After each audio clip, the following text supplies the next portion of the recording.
Our podcast is about you and your journey in music and how you got to where you are now. We'll talk about your new song Pontiac as well, which I love. Great. Cool, cool. I read originally from Oregon, but now you're in Nashville.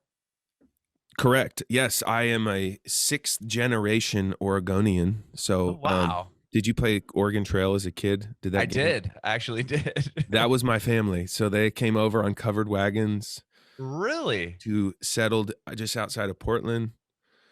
And then I grew up in Eugene, Oregon, which is like a college town Uh huh. just south of Portland. But yeah, moved to Nashville out of college and have been Nashville's really like the music community that's raised me. Oregon raised me like as a person, and then Nashville really is kind of where I became a musician. That's amazing. Okay, well, tell me about growing up in Eugene. Eugene's cool. I mean, it was like it's kind of a hippie town. Mm-hmm. I grew up at South Eugene High School, which is next to the University of Oregon campus. So a lot of kids at my school were like professors' kids, or Sure. it's pretty artsy school. I remember it. I didn't know it growing up there, but there was a big mural of Bob Marley's Uprising cover on our high school walls. So there was like Whoa, that's pretty murals dope. everywhere. Yeah, so it was a pretty like I mean, my high school photography jewelry teacher, Sue Markley, was the best teacher I've ever had. There was just like a real kind of arts community. I was kind of like a skater kid. I was an athlete. I played soccer actually, but also was like sneaking out at night and like painting trains with graffiti, Oh like, wow. and so I was kind of a weird mix of people in high school. And some friends of mine had like, they were like real into hip hop music. So I got into like Tribe Called Quest and Oh, dope. Wu-Tang and like that Mhm. era of music.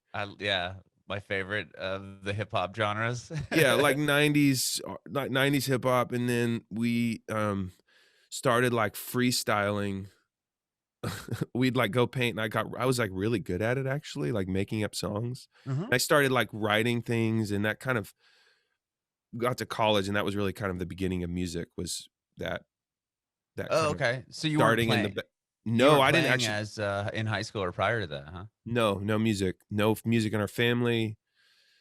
I remember my mom got my dad a piano for his 40th birthday, I think, Mhm. to learn. So she rented this piano, they brought it in, and I was like, "Whoa," and I started playing it.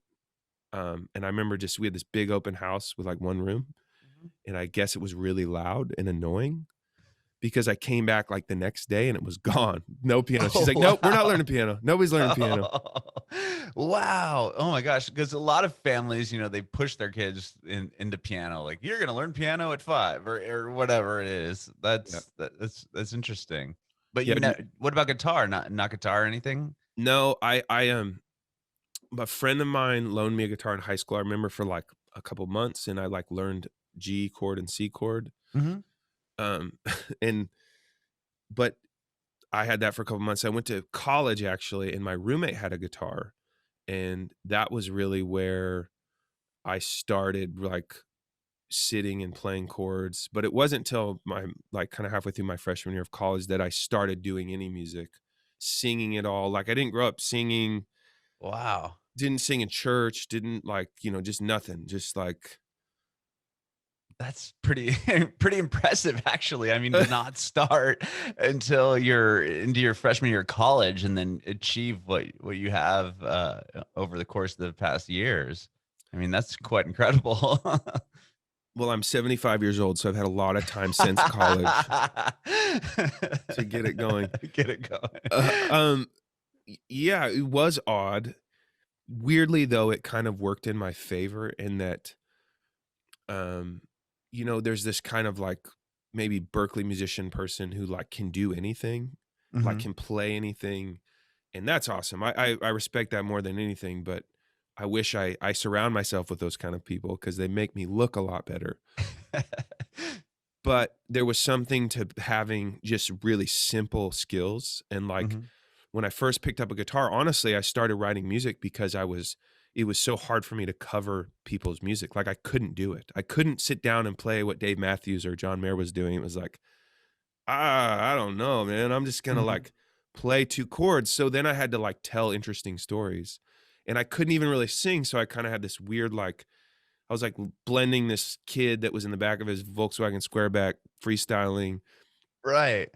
and then I kinda would write, like, simple little choruses, um, and the one thing I was really good at was writing. I was an English major in college. I could really write words, and that's where it all clicked to me. I was like, "Oh, you don't have to be amazing at the skill of music if you say something really interesting Mhm. and you come up with like a melody." And, it was like 3 chords and the truth. That was kind of like Sure. the model. So it Mhm. weirdly worked in my favor because the limitations ended up creating this kind of like distinct thing that only I could do because it was literally all I could do. Mhm. That's interesting that in high school or whatever, we're doing the freestyling thing because it does come through in your music quite a bit. Like, not freestyling, but, like, you have that kind of, like, hip hop tempo to some of your songs. Yeah, I mean, it was real spoken word, and then, like, that literally because I couldn't sing, and, yeah, I was just a huge influence, and I mean, I grew up a lot on Paul Simon and James Taylor and Bob Mhm. Dylan and the other things that were very preeminent or prevalent in my high school too, like hippie kids, their Mhm. parents were listening to Dylan and Sure. Cat Stevens and, like, that thing, Mhm. Steve Miller, like, that kinda stuff. Sure. So there was, like that was also a huge part of my influence. So, like, blending the 2 was very natural for me and Mhm. interesting to me, actually. When did you like I mean, you're a freshman in college. When did you decide, like, or did somebody tell you, like, "Hey, man, you're actually really good at the songwriting thing. You should, do an open mic night or something." Do you remember getting up on stage the first time or really showing people the songs that you're writing? Uh, yeah, I'm trying to remember, like, the very first times, um, but around college, no, there was, like, a couple open mic things I did. I think I performed I was, like I was really good actually at, like, freestyling, like, making up a song. Mhm. And I was kind of known for that, like, in high school, but I was weird in that, like, most people joke and they're like, "Tommy's got," they're, like, making fun of their friends or it was, like, Right. battling or something. Sure. I would, like, weirdly get super vulnerable and, like, I don't know, I would just, like, tell these, like, stories, making them up in the moment, and it would be very, like, almost, like, bonding to the people. You're like, "Whoa," you and your friends would be like I'd make I don't know, something crazy happen and you, like, give it voice and you talk about it, or some girl broke up with him and you'd, like, make up a song about your friend and the girl, like, in the moment, I'd kinda and everybody'd be like, "Yo, you're making it up." But it would be kind of, like, also not just funny, it'd be kind of deep. Sure. Um, so I was really good at that, and I look back at some of the stuff I did and it was like, I was fearless. I would get on stage. I would find a way to get on stage at, like, weird cover bands or, like I remember being at, like, this place called Sun River in Oregon, and it's like a vacation place with, like, Mhm. vacation homes in the mountains, it's like kids go with their family and you, like, are in these cabins and they have, like, a reggae cover band that's playing, like, bad versions of, like, Marley and then, Sure. like with, like, pop hits mixed in, like, reggae versions of, like, In Sync, at the time. Oh, man. And I remember I was like, "Imma get on stage," and I would, like, find a way to get on stage and, like, go off, and I would make up something about, like, the event or, like, people in the crowd, and people Oh, would okay. lose their mind. They'd be like, Uh-huh. "Dude, what is this guy doing?" And I could pull it off often. So I Uh-huh. did have that thing of, like, this kind of, like, top of your mind, freestyling, like, thing that was in there, and, but that was it for music. There was no writing, there was no guitar. So I just kind of took that and, like, started writing songs with those skills and, Mhm. like, learning how to sing and discovering how to be a musician as I had this kind of one trick pony thing I did at the beginning. Sure, but I mean, you had the confidence, obviously, to get up there. I mean, that's I was bold. dude, I would not do that now. I'd be scared out of my mind. I don't know why I was so fearless at it. I was just really good at it too, I Mhm. guess. I don't know. At least I thought I was. I you know? Well, obviously people they I, enjoyed what you're doing, I mean, right? maybe that's just my brain that people are like, what is this kid doing?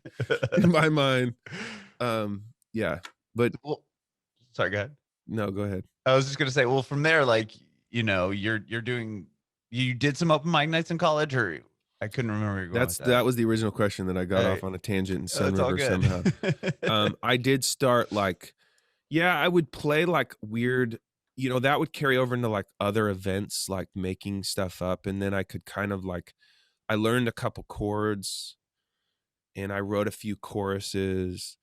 And so I had about like 3 songs I could play. And then I could also like make stuff up on the Mhm, fly with the guitar. And that kind of became, like the launching point. mhm. But it was really, that's funny. I haven't really thought about in depth, but it really was this kind of gimmick almost like that got me the confidence to start becoming a musician. Like I was like a juggler or something, like, hey, check me out, guys, like, but it weirdly was a launching pad. Sure, sure. Well, what took you to Nashville? Like, was that a decision to be like, I don't really want to take this very seriously? Like, how did No, that decision come? Oh, okay. it was not. No, it was like, it was, I met this guy. So when I was a junior in college, I had started playing with guitar and people were responding to it. I remember I paid a guy $150 to write a song. I wrote my own song over an Outcast instrumental, like remix, right? And he Okay. recorded me over this. This is like the original mixtape, I guess. This is what kids do now all the time. Right. But I like wrote my own version and like it blew up in my high school. I remember because I had graduated, so I was a freshman in college. Mhm. But like I get all these phone calls from friends that were like, the class under me, like, dude, we heard your song, and they were like burning CDs back then, and Whoa. like passing it on to each other. And I was like, well, this is fun. Like people like that song I made. So then I met another guy, producer, who was recording some of them. So we had a few demos going, and then Robert, my dearest, one of my oldest friends and who I've made a ton of music with, he was going to school in Oregon. He said, hey, I'm driving to Nashville to be a producer. He had some connections in Nashville. Mhm. He's like, I just graduated school. He was out of college and he was like, I'm going to drive. If you help me drive, we'll record some more music. So literally for me, it was just, I was going to go for a month between my junior and senior year. And we were going to record some demos. He could have been anywhere, could have been Ottawa, Canada. Like Sure. I just wanted to be with him and record. It was so fun to me. It was literally like all I wanted to do. And he Mhm. said, hey, if you help me drive to Nashville, we'll record some songs. I was like, done. So we packed up his truck and drove across the country and slept in some parking lots when we got there and set up a weird studio. And like literally by the end of the summer, I called home. I'm like, I'm dropping out of school. This is it. This is what I want to do. Wow. So Whoa. I wasn't supposed to move here. You just came here and never left. I did, yeah. Just That's never pretty left. Yeah. that's incredible. Wow. Still on that road trip. I I tell I'm married. I have 2 lovely girls, but I moved here. I met a Southern girl. My brother moved here. My little brother did, as little brothers do sometimes. They Uh-huh. follow you. Follow their older brother? Sometimes he didn't know what to do, and he's like, "I'm doing music. I'm gonna sell merch." So he moved here. My parents moved here, and I had this Wow. weird revelation when we had our first daughter, Olive. I was like, yo, I didn't agree to die here. I don't know what happened. Like, this was a road trip. Like, we were supposed to be here for a month, and now everyone's moving here. We're having a child. Like, just so you know, I'm not saying we have to move tomorrow, but I never intended to move here forever. Like, at some point, we have to go back to the West Coast. Uh-huh. So yes, it was a fluke that I moved here. That's amazing. My wife and I and our kids just moved. We're here. We just moved to Nashville as well. Like literally 2 weeks ago. That's why No there's absolutely way. nothing in this room. Yeah, from the West Coast. Congrats, We're bro. from San Diego. So, Why? San just Diego's great. uh, we wanted to get here, man. I know. I'm giving There's you a hard so time. many people. There's so many people. Everyone we're chatting to during this podcast. do it through American Songwriter magazine, who's here in Nashville. Yeah. Um, I'm giving you a hard time. Nashville's a great place oh, to I know be. you are. I'm just, yeah, that's just kind of why we decided to make the trip, and we're here That's now. awesome. Congrats, man. Thank you. Yeah, we've like I said, I've only been here a couple weeks, but we love it so far. We just missed that snowstorm you guys had. Um, came home for 1 day from it. Wow, welcome to town. What part of town are you living in? Can I ask you that? Is that are we revealing that to the world? We're in Williamson County. I'll tell you after. Williamson County. Nice. Yeah, okay. My wife grew up in Franklin. Oh, cool. Well, that's pretty much where we're at. Awesome, man. That's nice out there. Yeah, we really enjoy it. So we'll chat after this. Yeah. Give me your address. What's your Yeah. address? We'll all show up at your house. Well, that's awesome, man. Well, yeah, thank you for the kind words about coming here. But so you came here, you put out some demos when you got here. Like, tell me how the career kind of started. Yeah, I mean, so early on, some people really responded to what me and Robert were doing. Um, some in like the gospel world and like college indie world, and some just people really responded to it, and that was also part of the fuel that allowed me to stick around. I had like, hey, maybe you've heard of this person. He really likes my music. So this, for weirdly, the first 5 or 6 songs, just some of the style of what I was doing really resonated with people because Mhm. being like a suburban, like, you know, Eugene, Oregon guy doing like blending the styles, I at the time was not very common. Um, Mhm.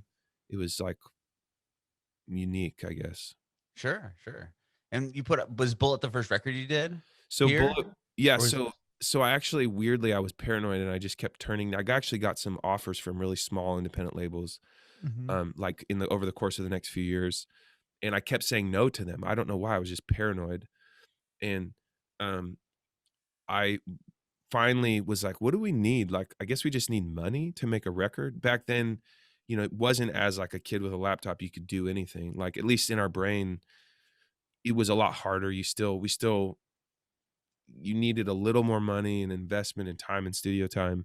Um, so we ended up putting out making an independent record, putting it out. That was Bullet. Mhm. And I was in a parking lot and this artist named Matt Wertz and was listening to it. And he's like, dude, this is really good. We just did it ourselves. We called in a bunch of favors and he sent it to an agent of his at CAA, booking agent. They book shows, and he heard the demo. He's like, yo, what is this? And I was like, I don't know. I went in, I was like all skeptical. I don't know. I was so funny back then. I was just very like, I don't know. Don't sign anything. I don't want to screw myself up. And he's just trying to help me. And he's like, Right. hey, can I send this to my friend at a record label? I'm like, I don't know. I don't know. What do I got to do? He's like, dude, I'm just going to send it. I'm like, I don't know. Let me think about it. He's like, screw this kid. He doesn't know anything. I'm going to send it anyway. So he sent it to Aware Records, which had signed like John Mayer and Train and Mhm. Five for Fighting and these kind of songwriting driven bands. And the guy freaked out and happened to be playing in Chicago on a Friday. He'd gotten the record on a Thursday. He's like, what is this guy? What is he doing? He's like rapping, singing, like writing songs, telling stories. I don't understand it. And I happened to be playing in his town the next day, and he came to this like small college and saw me play acoustic, and end up signing to Columbia Records, Aware Columbia Records, and that was kind of the launch of. We took Bullet and then put on. Meanwhile, I'd been writing songs, and I wrote a song called "Nothing Left to Lose" and Mhm. some big songs for me. And we kind of made this like deluxe version that became my first record, "Nothing Left to Lose." But a lot of it was most of it was the independent record we'd made with our buddies, and then got some help mixing, like got some bigger mixers to help pull it together. And yeah, that was the kind of the beginning of the beginning. Wow, wow. So you were on the road already then prior to that record Yeah, I coming mean, out? like little things. Like I'd open for this band, just like colleges and like not really like doing like, you know, 20 dates here. Like that was maybe the first thing I'd ever done. Wasn't Mhm. really on the road. I happened to open for someone, but no, it was like weird opportunities, anything that would take me, like I don't even remember. Some of them were just I was learning how to, and it was me and a guitar. I didn't know how to play with the band yet. Mhm. Um I'd never really had to listen to another musician ever. Like, Sure. follow a drummer? Like, what? I don't know how to do that. Uh, which is the funny part though, you getting signed, you'd think, wow, it's off, you're off to the races. It was like years before anything, like getting signed is half the battle some back in the day. Now it's like, why even sign with anybody? But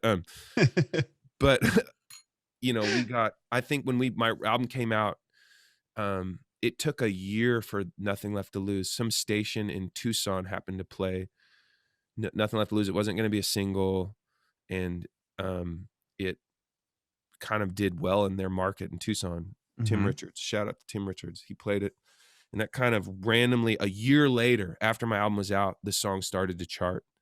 Oh, And then wow. and then it was in the chart for another year. So it literally took years to get off the ground with this one song, but then it wouldn't go away weirdly. It was like the slow burn songs that Mhm. and that was kind of that was the real game changer for me. And all of a sudden it was like rocket ship to the moon a little bit, just Mhm. from being a kid with a guitar, sleeping on couches.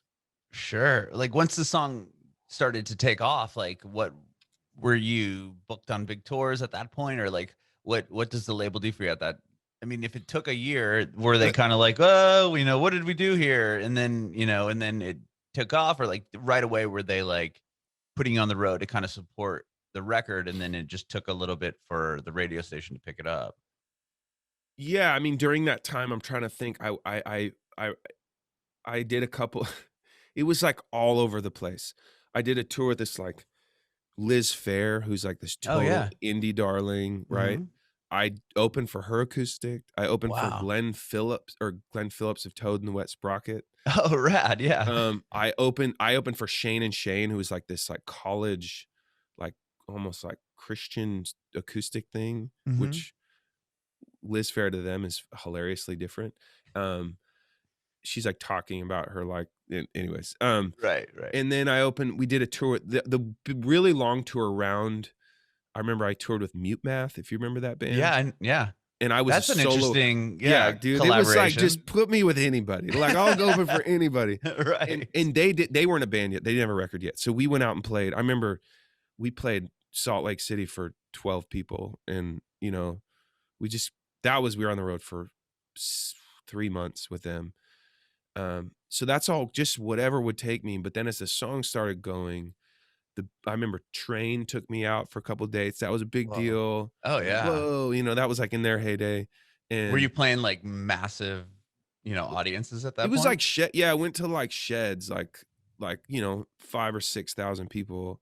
Wow. Um, and that was pretty cool. I remember that being like, I remember just being tired because they were kind of chasing money on their bus, which means like the routing was all crazy. It was like Charlotte, North Carolina, Memphis, Tennessee. Now we're in like Philadelphia. And it was like, we're in a van just like chasing this bus. Trying to Like, follow dude, we're like, them. okay, if we play the show and we leave, I think we have about an hour after the show. If we drive straight from an hour after the show through the night, we'll make it to sound check at 3 o'clock the next day. Oh. And Yeah, then, because they so could just drive through the night, yeah, right? they're I just mean, in the they bus, bro. They're just yeah. like paying for an extra driver to like, they Take they got shifts. one driver sleeping in a bus and one driver driving, and they just swap, or Yeah. they just can go for as long as they want. They don't care. Yeah, so I remember that. I just remember being tired on that tour. I remember Oh. being so exhausted because you're up all night on a bus bouncing. You're sleeping more nights than not. I was sleeping on like a 2-seat bench Yeah, on a a 12 van. passenger van. Yeah. And after that, I remember that fall, Sheryl Crow and John Mayer were doing a co-headlining tour, and my song was really taking off at that time, Nothing Left to Lose. Mhm. And I got to open for that tour. And Wow. that was big. That was like 15, there'd be some shows with 16, 17,000 people, um, which sounds awesome. Yeah. But when you're first of three, it's like you're playing to like 2,000 people Because people are still trickling in in a trying to, yeah. 17,000 seat venue, which, Sure. feels still like 2,000 people, but it's like people eating popcorn, talking. You're just like trying to get people to engage. It's not a rock show. This isn't like, Right. it's like bright out, you know, there's like no lights. It's just, you're just on stage, like making noise. Was it Um, just you though up there? no, I Acoustic had a guitar? band. By that point, Okay. I think I had done a headlining tour in there, you know, playing like, I'm trying to remember. I don't know the order totally. I think I did my first headlining tour that summer before that. So I had like a 3-piece, 4-piece band Mhm. we were figuring out how to do. Um, and that led to John Mayer asked me to do the next tour, just me and him. And that was where it was like, oh, like if Wow. you're direct support, you know, that Yeah. was like where it got real. Like I was like, Mhm. because crowd's ready, like it's not in 2 hours before the headliner. Right, You're right. on 20, you finish 20, 30 minutes before he gets on stage. So, Yeah. um, and Did that you ever was, tell him that story about how you didn't wanna learn a song? 'Cause you talked about earlier how you'd be like, I'm not gonna learn like a Dave Matthews or a John Mayer yeah. song because I couldn't." I think it would be pretty, I think it was clear I couldn't play his songs. I think he knew. Okay. He was aware at that point. Yeah, yeah, yeah, I definitely was not playing his songs. I was just getting through mine, learning how to, but it was a confidence booster because, we were on that, you know, it was the Continuum tour, which was, like, massive, right? And he had that Mhm, crazy band, and mhm, we held our own, like, we were nowhere, not even in the stratosphere, like, as far as musicianship, but as far as, like, connecting with people, I mhm. remember, like, getting really good responses from the crowd, and I think some of it was my style and what I was doing was unique, and it was a massive confidence booster for me just to be like, "Hey, like, I'll never be John Mayer or rip a solo like him or but if I do my thing and I do it well, like, people respond to it," and I Sure. remember that being like, I was just really encouraged by it. That's amazing. That's Yeah. amazing. And then obviously to follow up that record, did you have, I mean, City of Black and White, like that's record is awesome for you as well. And was that a thing where you kind of were nervous about the sophomore album or following up what you had done because you were doing these big tours and these big shows and now you have to prove yourself again? Was that even a thought in your mind? Hell yeah. I was, like, so nervous. Yeah, it was weird. It was like you make this record, like I said, independent with your buddy for, Mhm. like, no money, no pressure, no audience. You're just making it for you and the love of it. And then all of a sudden there's people waiting to hear it. And we went to Blackbird, this like super fancy studio in Nashville Mhm. that has like more microphone, you know, they have more vintage Abbey Road Beatles gear than Abbey Road has now. Like this guy's just like, it's over the top. And like Kings of Leon were making what's their big record?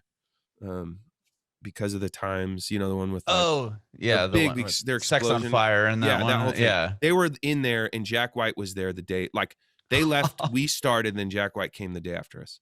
So, Whoa. it was just like which sounds cool, but it's not. It was not cool for me. It was like pressure and money, and I just didn't like it. And, I've you know, that record, I have mixed emotions around just because it was a really stressful season to do, um, and I've never made a record in a big studio since that. Oh, really? Nope. That was kind of, you did it and now you're done with it at that point. Yeah, I was like, "Let's go back to the basement, man. Let's go, like let's just, like, have time and space to, like, do our thing," and I'm still working with Robert too, the guy that I drove across the country with. He did Really? yeah, because that was our independent record that Nothing Left to Yeah. Lose became, so then City of Black and White, I almost made that record with Mike Elizondo, who's a big producer, um, and it just, like, I don't know, I was like, "Man, Robert, let's go," and we made that record, and then I almost fired Robert every record it seemed like, and then we'd still make and I was like, "Maybe this is the last one." And the next record was like, you know, we kinda returned to more of us just making music for ourselves, Mhm. and, that was Young Love that did, like, probably it was another one that did really well. It had, like, Ships in the Night and Hey Mama, Yeah. and that was Yeah. me returning maybe to kind of my original influences with, like, more a little more, like, hip hop influences and kinda I tend to do that. It's like the first one had a lot of success. Second one, I kind of I tried to not do some things, which I don't know if that's ever really works. Like afraid of getting it wrong. Mhm. is never a good ingredient I found in the creative space. It's like you're never going to produce great art trying not to do it wrong. It's like Mhm. you're way better off just like inviting people into your joy and passion and love for whatever that is at the moment. Whatever style that is, whatever like that seems to be much more a successful recipe for me is that thing. And I felt like the next record we did that really well and it connected again in a way that was really special. Sure. I mean, you had 3 albums, those 3 records in a row. You had a gold album or a gold record on every one of them. I mean, that's No, huge. no, that's not true. Oh, you didn't? No. Oh. Nothing Left to Lose just went gold actually. I've never talked about it. Oh. Uh, um Tell me you don't want do you wanna talk about it or no? No, You no, said you it's cool. never. It's actually cool. I haven't revealed it to Robert yet. I doubt he'll watch this. But what's funny is so a gold record's 500,000 you sell, right? Right. It's hard to do these days, and it means the whole record, all 10 songs. It's not like you see a lot of gold platinum singles now with Spotify because now they use like streaming, but back then it was like you sell $10 records, five Yeah, half a mil, 500 half a half a million of them. million of It's them. hard to Right. do. And it and like we got on the first record to like 430,000, right? Okay. And then it's like, well, you see it peter off like just after years later, like, people are not going out and buying a record as much. So Mhm. like we're looking at the numbers and it's like, this might be a gold record by the time we're like 85. Like you're looking Okay. at the needle, you're like, I don't know if it'll ever get there. Wow, we were so close. But hey, we did good, but it's never gonna make it. Well, then when streaming happens and all of a sudden streaming is active, it's like ba back then you sell a record and then your fans could still own that record and they play it. So they don't need to Right. buy a new one. Whereas now it's cumulative. If someone listens to your record all the time, it's like slowly working towards that metric. It doesn't even matter. It's all arbitrary. Some guy created gold, diamond, platinum. Sure. But it finally hit it. Like we Wow. didn't even know it had been gold for like a couple years just because we weren't looking at like the Columbia has to pay the RAA to get it certified. It's this whole thing. Right. When I don't even talk to anyone at Columbia anymore. I've moved on. I'm with another label. So like Uh-huh. no one knows. And finally I get someone to look it up and they're like, "Oh yeah, it's gold." I'm like, "What? We have a gold record?" So I had plaques made for Robert. I haven't even told him yet. And uh I'm it's pretty yeah, it's a cool accomplishment that our first That's record finally huge. got there. Yeah. Yeah. We had gold and platinum singles on Okay, that maybe other that's what I was records, thinking about, which those is singles. which is cool. I mean, dude, it's all awesome. But a whole album, especially that one, thinking it would never get there was pretty special. That's so cool. That's amazing. Well, okay, so then you had 3 that was your 3rd record with a gold single on it then. There you go. Something like Okay. that. Yeah, yeah, yeah, but still, I mean, that's amazing. That's still amazing. I mean, you continued to climb. Well, at that point, were you headlining your own tours? Yeah, I think after that, I didn't really open a ton after that. Yeah, I remember Young Love tour was pretty special. It was one of my favorite tours we headlined. And that time we're like doing theaters, we're playing like I remember we played House of Blues in Boston too. It was like one of the most epic shows I've ever played. That was a really special tour. Ships in the Night was really connecting that song with like the college audience. Mhm. Um, so it was fun to like have like kids again. Like every time, you can grow old with your fans, but it's always like invigorating when you're gathering new people. Mhm. And you never know. You're just like, I don't know. And that one really connected with a new kind of audience. And yeah, we're playing theaters mostly. That kind of started like maybe a more predictable thing where I'm playing traditional tours. Maybe I'll open for someone every once in a while, but generally I'm mostly doing headlining tours for like A market, B market theaters, that kind of thing. Okay, right on. Yeah. Your next record was Just Kids. What was the, like, highlight milestone of that album, would you say? I don't know if there was one.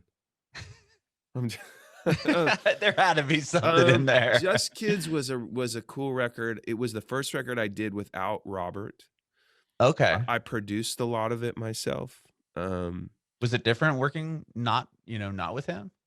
Yeah, some of it was I had kind of maybe formed somewhat of like a codependent creative relationship where We had a weird falling out too, actually. I can say this now because we're like, he's my best friends. Like we've gotten to the other side of it. But at the Mhm. time we had kind of a falling out over just dumb crap like credits and it was a business thing we said, but I think also it was just like we had unhealthy ways we worked and like patterns of like you develop and um weren't communicating like we should have and old wounds that you don't talk about, that kind of thing. Sure. And so I was like, hey man, I'm gonna do, I just also I was really starting to build my chops as a producer. So I was starting to make my own beats and do things and I was loving it. So that was the first record where I'm on about half the songs and I probably started most of the songs. So it was a massive kind of accomplishment for me to grow that skill and be able to like, build my studio out and like start really gaining confidence as a producer. Um, and that led to the next record, Crazy Talk, which I did the same thing. I had Okay. more partnerships, but it was like even more. I was taking more every record. I was taking more of the helm of like this from start to finish till I'm like comping my own vocals, cutting my own vocals, Mhm. just really doing the own thing, like all of it. Whereas Robert had done a lot of that. Um, yeah, those two Wow. records were kind of like mixed emotions because there was a lot of times by myself where I was like either it was like feast or famine. I was like, yes, I'm doing it. And there is something rewarding about there's moments that you'll only do by yourself. There's the title track, Just Kids from Just Kids, is this weird piano song with like vocal samples. And it's like a song you wouldn't write with anybody. But like I got up at 4 in the morning one day, couldn't sleep, walked to my studio in my underwear and just like poured my heart out about this kind of story. Mhm. And it's like, you're not that's not gonna happen with people around. It's like Sure. reclaiming that kinda like when I started with a guitar, just you'd Mhm. say whatever and play whatever chord and just whatever you wanted to do and never thought about another person. Mhm. So that those seasons were that, um, and yeah, Okay. me Yeah. by myself. Sure. Sure. And then your new record's coming out in 10 days from now. Whoa, is it? Yeah. Yeah. Wow, okay. So were you touring Crazy Talk? Like tell me where you were a year ago when the whole world shut I down. was still making this record. Oh, you were. And Okay. and this record, January Flower, my new record, which is funny is it's the first record me and Robert have gotten back together. Like we had been friends the whole time, but I was like, bro, I remember one day I was in Florida riding my bike around at night. I had a beach cruiser and headphones and I was like shuffling music and like Apple would just play songs. I was like, hey, I'm riding Yeah. you DJ iPhone, let's see what happens. Like whatever songs you had in your phone, like you actually have songs in your phone, you don't have Right. any like actual physical MP3s or whatever. And I started playing all my records because I've downloaded them at times, like just I don't know why. Probably the only things I've downloaded are my stuff just for like other reasons. Sure. And my old records came on. I was like, dude, this stuff is like good. Like there is a magic between me and Robert that like I think I've grown a lot being on my own, but there was definitely some stuff he did and what he brought to my music that I had lost or not a loss, it just was special when we were together. So January Flowers, the first record, I'm like, bro, by this time we had gone on vacations, we've been friends, but I'm like, let's put the Mhm. band back together. Like we made some of the best music, let's go. And it's been a really special combination of like so much mutual respect that like sometimes I'm producing more and he's like, yeah, let me just help you make that better. And then other times he's like just doing it all. And it's like really it's been a magic recipe that this record it's some of the most beautiful production and songs and it feels like a return to kind of the beginning of my process in a really special way and I'm really proud of it. That's amazing. I love the songs that you put out so far. So you were working on this album when COVID hit. So this wasn't like a decision like, okay, we're inside now. Like, Robert, what do you got going on? Like, let's put a record together. No, we spent 2 years on this record. So, I had kind of started a lot of it writing by myself and that was with this guy named Eli Teplin. We went to Joshua Tree. I took a couple trips and just like weirdly discovered like returning back to just writing a little more on guitar. Mhm. We actually went to Joshua Tree, rented this house off the grid in the middle of nowhere. Like I'm talking, can't see a house, total solar, no cell phone, nothing. You had Wi-Fi, so you could like FaceTime message my Uh-huh. wife, like, "Hey, I'm not dead." And this storm rolled in, and it was the most rainfall they'd had in like 50 years, and Wow. the whole house shut down. There was no power, like all the solar panels, crazy storms, and we're just like in dudes in a house, like no power, no lights. We're just like hanging out in the dark together. And we just started, there was a fireplace. We started making a fire, and I pulled out my guitar. I'm like, I guess we'll write songs on the guitar. I'd brought all the studio gear. I was going to record all this. We were going to record, and I ended up just writing a ton of songs. Okay. And that began the kind of journey of January Flower in this record. It was in January when we went, um and came back to Rob, was like, "Hey, help me do this." And we wrote some more songs. And then that got to, yeah, when the world shut down, we just kind of created time and space and tinkered with it. It was weird. I dug up some old songs. It was like the most time we would like, we would leave stuff for a couple weeks and just not work. And then like Mhm. go back and listen to songs and be like, what do you think? We'd be like, we just, all this perspective. It was crazy. We had so much time and space that it really allowed the record to breathe. And um, I feel like it really benefited from it. Mhm. I mean, like I said, I love the songs that you put out so far. Um, in particular, the most recent one, Pontiac. In the video itself, I have a lot of questions about this video because read the comments through it, and it's like people are gonna say this is a green screen, or like it's So how is that is that you skateboarding down this crazy It's hill? definitely a green screen. Okay. Um, uh, no, no, it is not me skating down this hill. It's a professional downhill skateboarder. He's this super dope guy, that, uh, Liam, oh my gosh. He's the owner of a company called Aerial Trucks, Okay. and I just got obsessed with these videos of these. There's another kid named Cole Trotta who I like, love his stuff. I actually reached out to him at first. But his footage, we went with a more cinematic looking one of this other guy. And Uh-huh. we, I don't know, I just was obsessed with these raw runs, they were called, of these dudes like getting on a skateboard and going down these like side of a mountain with like cars going by. And they're just like, a buddy Crazy. follows them in a car and they just film them going, and they hit like 60 miles an hour. Mhm. And I was like, this would be hilarious if I'm on a skateboard, like singing the Singing. song while I'm bombing a hill. And so this really started, and we got my buddy who's, Sam, uh, who directed all the other videos I've done this on this project. I pitching the idea. He's like, okay, we'll see. He's like, I don't do a ton of green screen, but let's try to figure it out. And yeah, so it's like, it just somehow fit this idea of like growing up. And there's the lyric, maybe I went too fast in your Pontiac, like just that little line Uh-huh. that ties into this like skateboarder somehow just felt appropriate. And then I didn't Uh-huh. realize it would just be comical but kind of serious. And we added the little acting part in there.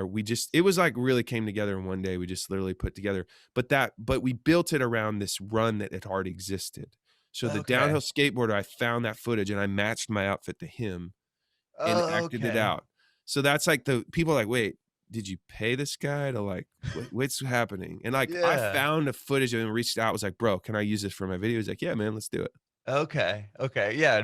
What I thought was cool, because first of all, I'm from Southern California, so skateboarding was huge in my life. Not the downhill stuff. I would always watch that and be like, you guys are insane. Like the Sector 9 Totally. people, like that was just way out of my realm. But the first car I owned was my mom's hand-me-down 92 Pontiac.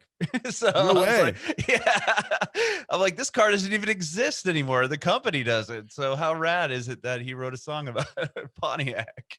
Yeah. I was watching, This Is Us, it's like Okay. the total like couple feel good show on Sure. My wife ABC. and I watch it, but we haven't caught up with this new season Yeah, this is not, yet. I'm not current, but there was a line where one of the girls that they adopted lived in a Pontiac outside of school, and her friends called her Pontiac. And I Oh, was like, okay. that word is so cool. It's such a cool word. Mhm. And so I was Googling and I was like, this car company it's out of business. I was like, oh, it went out of business like 2013 or 10 or something. Uh-huh. And I was like, that's really interesting. Like, I don't know why. And I the next day I had a writing session with this guy named Rez from Time Flies. He's in that band, if you know those band. Mhm. And I I don't literally know the band. he was like, I was not ready for the write. I was like, dude, I'm not prepared. Usually I like to have a really good idea going and I have someone help me finish it and I was just like, dude, I don't know. What are we writing today? Mhm. It was the Nashville appointment. And a lot of those go bad where you have an appointment with somebody, you show up and you're just like, sorry, Got I'm nothing. the artist and I got nothing for you. So we can write a song, but I won't care about it. And tomorrow we'll never listen to it again. Like that's happened. And I just go, I have this word Pontiac. Like, I don't know why. I was watching it on show last night and I really spoke to me and we're Googling and I'm like, yeah, this company went out of business.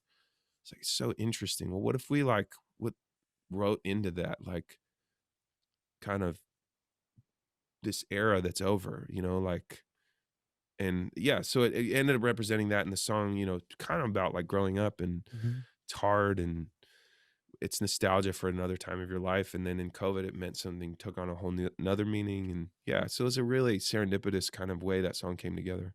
That's awesome. That's awesome. And the video itself too, again, I had to do some like I'm like watching because then you have that preview of yourself like on the couch all beat up and they show a clip of like a guy falling off the board and I'm like, I'm so confused. Did he really? I'm expecting you to come on with like a broken arm and like an eye patch. Like, did he really, do this? Like, what's the behind the curtain here? But I know, and I it love that. weirdly, like, the tone what was funny was, um, when we first did it, so the Sam is so good as director, he had to get the tone right because, like, it's comical a little bit, like, when I'm doing Mhm. dance moves, and then my acting in between, I'm like, so that people haven't seen it, there's a guy bombing a hill, and then he falls, and then it's, like, me in my house, like, recovering, right, with Yeah. bandages and, like, playing cards, and I'm frustrated, and then I, like, heal, and I jump, and then I end, like, bombing that mountain again. Like I come back from retirement basically. Right.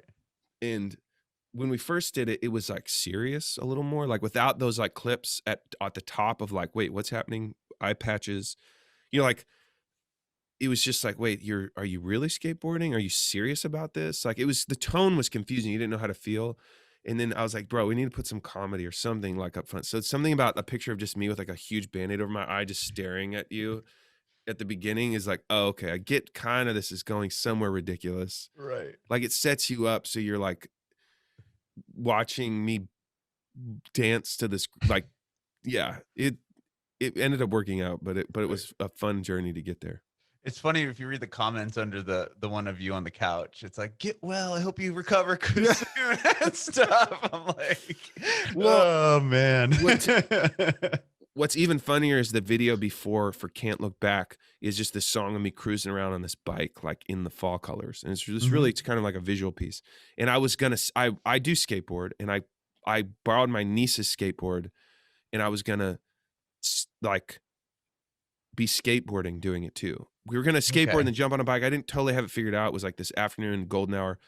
And I jump on the skateboard right when we get there's a whole crew. We have like literally half an hour of golden hour to film and the board is like way smaller than I'm used to, and the trucks are really loose. I hadn't even skateboard. I just borrowed it from her. She goes to school down, and I jump on it, and I'm like, whoa! And I'm on this hill that's like all of a sudden, I'm like, I'm going really fast, and Oh, I had like hiking speed boots. wobbles. Yeah, I had boots on because I thought they looked cool, but like didn't realize I can't feel the board at all. Anyways, I ate it like really hard, like 1 minute into shooting, and I had like, I mean, I still have a scar on my hand, but like Oh it man. was like this whole part was just completely bloody. Thought I maybe broke my wrist because it was like numb. It, like really hurt. It really it went weirder. It like went kind of numb weird. Like I was like, this something's not right. So we shot the video and I was like in shock a little bit for half the first. Well, really, we were only shooting for half an hour. But I posted photos of that arm. I'm like skateboarding accident because just Mhm. content drama, bro. Just putting it on Sure. the gram. Of course. But then when I released the skateboard video, like, a month later, everybody's like, "Dude, you must have really" like, I didn't realize people would start making connections, like, wow, Yeah. he really must skateboard a lot, and, like, dude, he must have gotten hurt bad, like, is he okay? You know, like, Yeah. it looked like It really did. Yeah, people thinking like, "Oh, you're like, I hope you get, recover quickly. I hope get better soon," and all this stuff. yeah, like, I was seeding, like, the video, like, months in advance, like, I'm this professional skateboarder, like, really Well, it's a rad video. Yeah. The footage of the dude bombing the hill and just everything in between, man, it's awesome. And I love the song. It's really good. I can't wait to hear the rest of the record here in about 10 days or so. love it. Very cool. I think it's really good. I'm Yeah. biased. Well, thanks so much, Matt, for talking with me today too. I really appreciate it. Adam, man, it's my pleasure. I really enjoyed this, and welcome to town, man. Welcome to Thank Nashville. you. Thank you. I have one more question for you. I want Yep. to know if you have any advice for aspiring artists. Um, I mean, I think, I have 2 pieces of advice. When people ask me this, I think finding your unique voice is a huge part of, like I think so common right now is imitating other things, and I think that, like, some of that's cool to borrow and, like, build your platform, but I think really challenging what's your hybrid style of music? What's, like, the influences that are unique to you that you could put into your music that make you your own thing? I think that's a really valuable thing to look at and embrace. Like, if you love something, if you love, like, country music, but you're, like, a rapper dude, you know, there's, like, people saying, "Hey, I'm gonna just lean into that," and, like, they find their own unique voice. I think that's really, um, one of the most important things you can do is find your own voice. And I also tell people sometimes one of the things that really helped me was I financially stayed lean and mean, and I didn't get in a bunch of debt or something where I had to work a job to, like, pay the bills. Like, I think keeping your if you've already made bad decisions or something you're behind, that's fine. You can still figure it out. I just for me, the flexibility of being able to jump in a truck and drive somewhere or jump on a tour, like, just really staying within my means so I could, like, make a record independently, or, like, I slept on a dude's couch while I was touring just so I could was was awesome to be able to early in your career make decisions based on your creative passions, not on finances and not on, like, trying to pay for your Audi that you can't afford, but you got yourself in debt to. Like, I think that's really wise to be able to be like a French poet and, summer in the sea of Spain and then winter in the Swiss Alps and chase down whatever your inspiration you want because you're lean and mean and can. I think that's really valuable to people. Bringing it backward.